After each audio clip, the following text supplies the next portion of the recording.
Nightmares and Scarecrows, horror genre, 2-page roleplay, theater of the mind.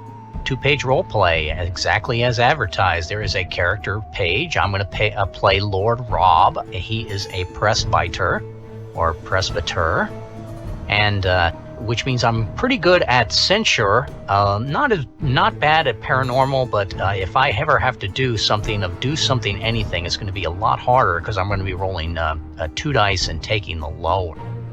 And the second page is a referee page, which describes how you would actually run an adventure. Now here you have overcoming a challenge of ectoplasm and releasing a terror.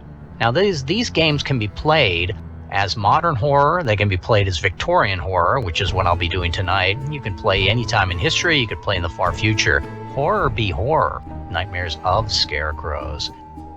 And what is the action at hand? You can see I got minions over here, great evil here, satanic, insight, and deed. Those are the 3 types of actions that occur in the game. Satanic plots, circumventing them, critical insights, and critical deeds. Let me go back to the action at hand. Right now there's nothing. I'll use these little coins to mark when I have to do a satanic or kill a great evil. And to start, we have scenes from Francis Ford Coppola, vampire hunter thriller. Scene 1, the ectoplasm, I'm going to set at 8. I have to bring that ectoplasm down by defeating minions and also by fighting scenes. And once I can bring it to 0, then I can actually face and destroy the main villain. And I was employed by a strange man who paid me well but was quite eccentric.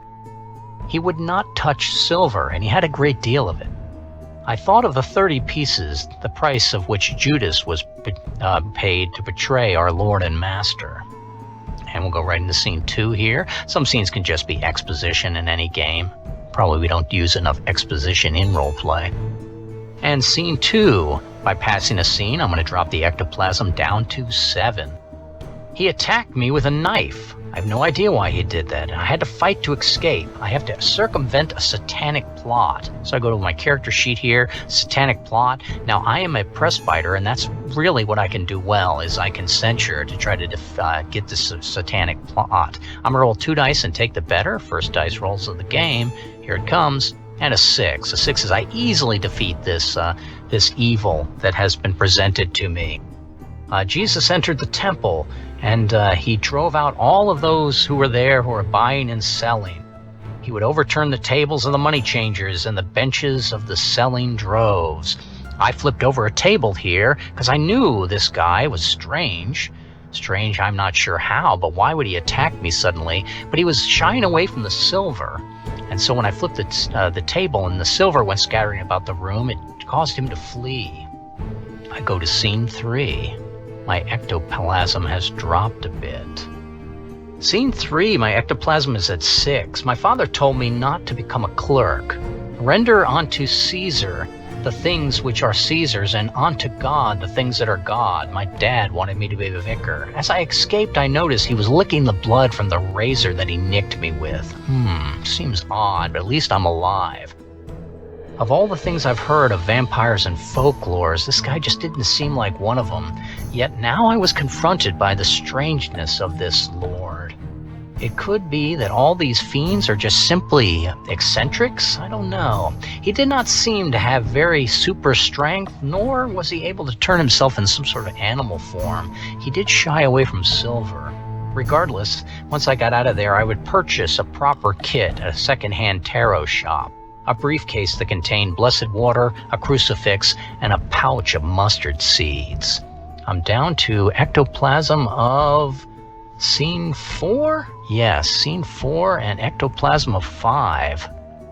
Many years passed, and the case was placed in a closet, or I misplaced it in an attic. I was to be married. My bride was the love of my life, though we had not ever met. Our correspondences were glorious and quite familiar. My bride arrived by train, and I was eager for the ceremony. For some reason, though, the guest list was a bit odd. I'm not sure if that was on my wife's side, or she was wondering if they were coming from my side of the family. Yet, for whatever reason, a man will leave his father and his mother and live with his wife, and the two will become one. I'm going to try to make a critical insight roll here to figure out what's wrong with the guest list. If I make the critical insight, I may skip the next scene, or at least have an advantage in the next scene. If I fail this critical insight, it will not end the scenario, but it will mean that I'm definitely going to go into the next scene with a disadvantage against whatever is coming then. And I'm going to roll on paranormal this time, trying to get a critical insight, but here I only roll 1 die. And I rolled a 5. It's galvanic. It happens again. Y'all treat it as a 6, but add a d6 lowly minions or greater evil. I'm going to add those lowly minions. So in the action at hand, I have a d6 lowly minions that I have to take care of. Those are probably could be guests that were just acting strangely. They could have a zombie type of fashion. People were showing up and they were unresponsive even when I poked them. I suddenly realized that maybe I should have kept that kit, my vampire hunting kit, close to me. But I have 3 people that I have to face, and I will do that with my lowly minion. Plus, I have to still get that critical insight. Could be bad for me. I'm going to try to roll on censure right here, and that's 2 dice, and I'll take the better. And a 6 and a 6. Now, 6 and a 6 is defeat a lowly minion, a greater minion, or circumvent satanic plot. Also restore destin. I should have been adding my destin status. I always forget that because it's a feature that's unique to 2-page roleplay. The fact that you start with an advantage, and then over the course of play, you might lose it and not get it back. I have rolled a 7. Now a 7 is still going to be excoriate, so I've defeated a lowly minion or a greater evil. Now we determined that on solo play especially, if you defeat a greater evil, it should take care of all of the lesser minions. And with the character sheet here, I could also nickel and dime with 4s and 5s, castigate and eviscerate, and eliminate the lowly minion. So still at the action at hand, I still need to get that insight. Back to my dice roll here. I'm back at paranormal, 1 die roll, a 5. Now, remember, if it happens again, I treat it as result 6. So I'm going to treat it as result 6, and I have that critical insight that has gotten me out of this scene. Go to scene 5. That's when I noticed him, the strange man. Now Jesus summoned several of the servants to fill jugs of water and take them to the host of a wedding. The host took a sip from the jug and realized that the water had been turned to wine. Now the guest list was supposed to be exclusive, but certain malcontents, it seemed, had crashed the ceremony. Now one cannot bar all commoners from the church. Yet can I maybe get away from it this once? Being a member of the peerage does have certain privileges. I talked to the main vicar and asked if we could maybe clear the forum to just the guests and immediate family, the bride and groom and immediate family. And besides a country estate and vast bank accounts, art adorning every wall, a fleet of house servants, it's nice that as a noble I do have some privilege. Now I'm going to make a critical deed to avoid a tragedy. Now, I'm only getting 1 chance. If I make that 1 chance, and again, now because I got the critical insight from the last thing, I'm going to go ahead and allow myself to roll twice for this. So I need to roll once on do something anything, looking for a critical deed. And I'm adding 1 because I'm rolling twice. 2 dice, I should say, and take the lower. So here comes my 2 dice and take the lower. A 6 and a 1. I can't count the 6 and a 1, but I get a 2. And that 2 is defy the logic. Select any paranormal result. Pick a useful one. But I'm going to add a greater evil or lose destined status. Now, if I take the 3 dice here to get the to get the astral projection, that's not going to help me here. What I need to do is I need to take a situation where I would become instead a fallen angel. But I'm going to instead decide that I'm going to take it as defeat a greater minion or gain an insight, and that insight will give me the ability to roll 1 more time on this, but I'm only going to roll 1 die. Each time I get this critical insight, I'm going to reduce the die by 1. Can you flare these games? Of course. It's 2 pages. The referee is going to have to make lots of decisions here. It's going to be very OSR in that regard, yet it's very modern role play in the fact that the magic is all freeform and the combat is all freeform. You got to make this stuff as you go along. So I'm trying to get the vicar, the actual vicar, the performing the ceremony, to help me clear everyone from the area except the immediate family and myself and my bride. And here comes I'm rolling 1 die again.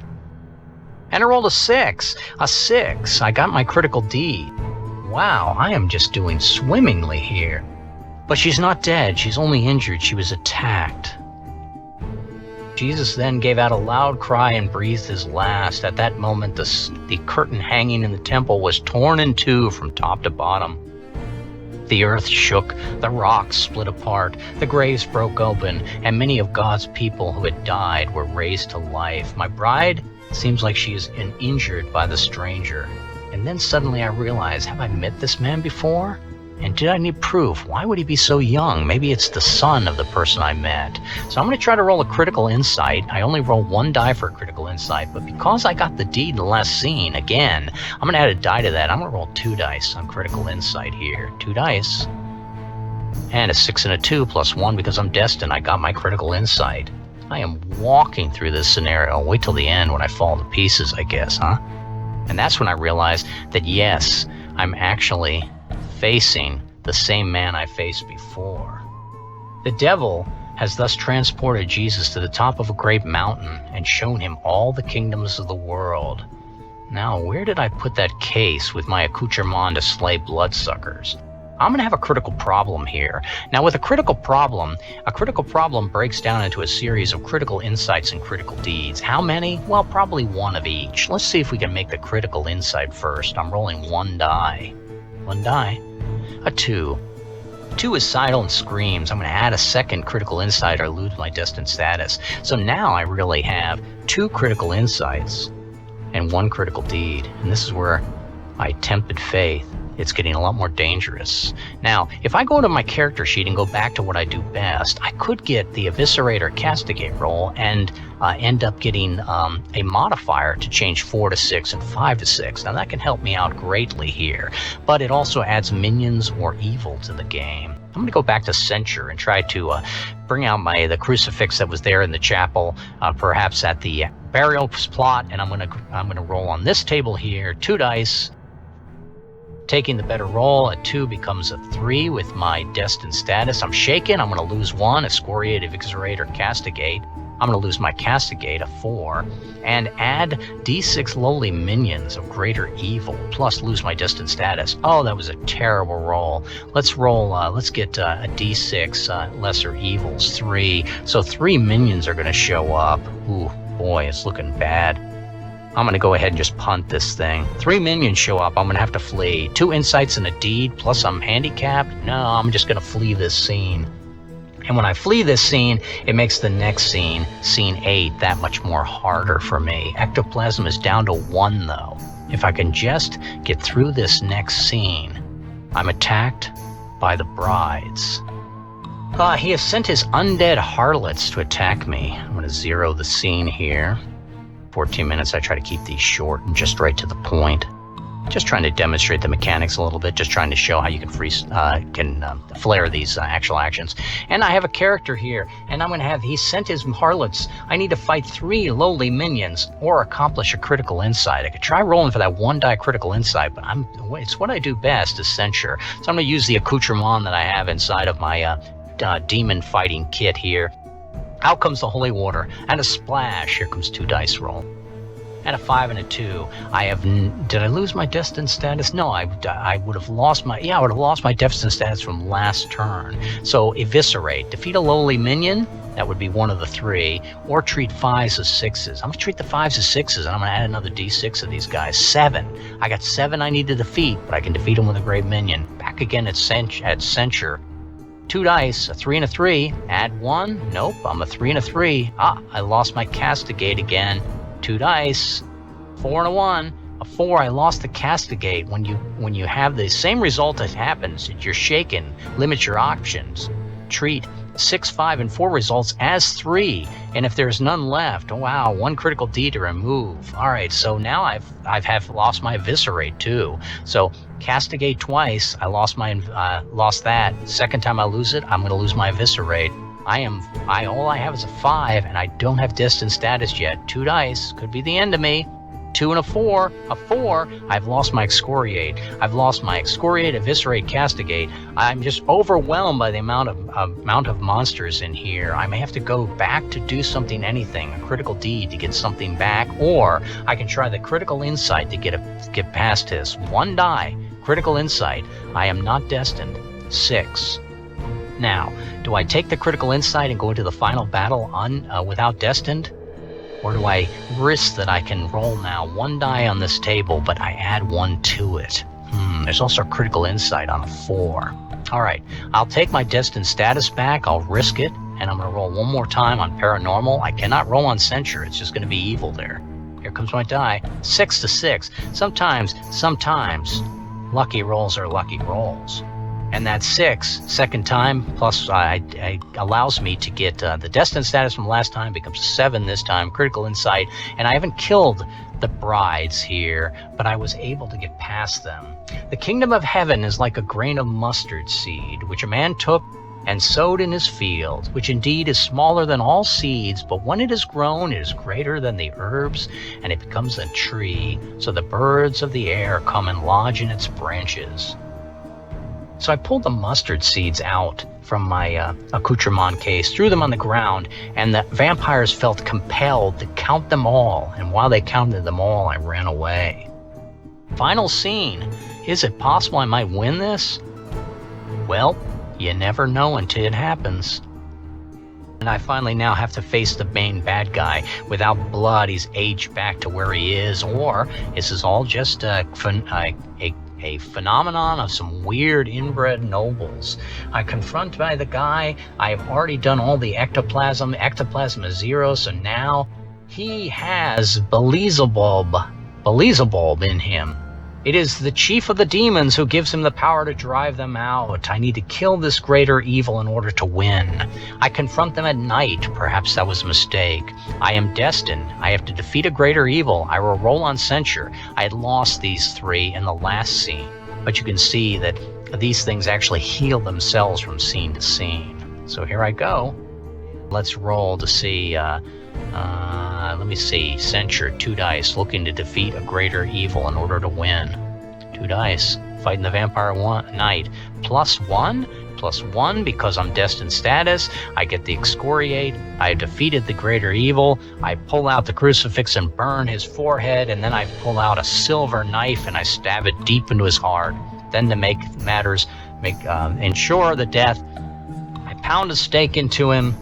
I pin down his 4 limbs in a formation of the cross, and then I slowly cut off those limbs 1 by 1 and bury them in different counties of the Shire. And the vampire is destroyed. And when that happens, the 3 ladies are returned to normal. To the victor goes the spoils, I guess. The ladies freed from their enslavement and released from that vile of all curses, immortality. They will spend the rest of their lives and in my staff. For the lips of an immoral woman drip honey, and her mouth is smoother than oil, but in the end she is bitter as wormwood, sharp as a 2-edged sword. Maybe because I passed that scene before, I can actually go ahead and use this ending where I finally got to marry my bride, my correspondence bride. Yet sharp as a 2-edged sword, her feet go down to death, her steps lay hold of hell. More later.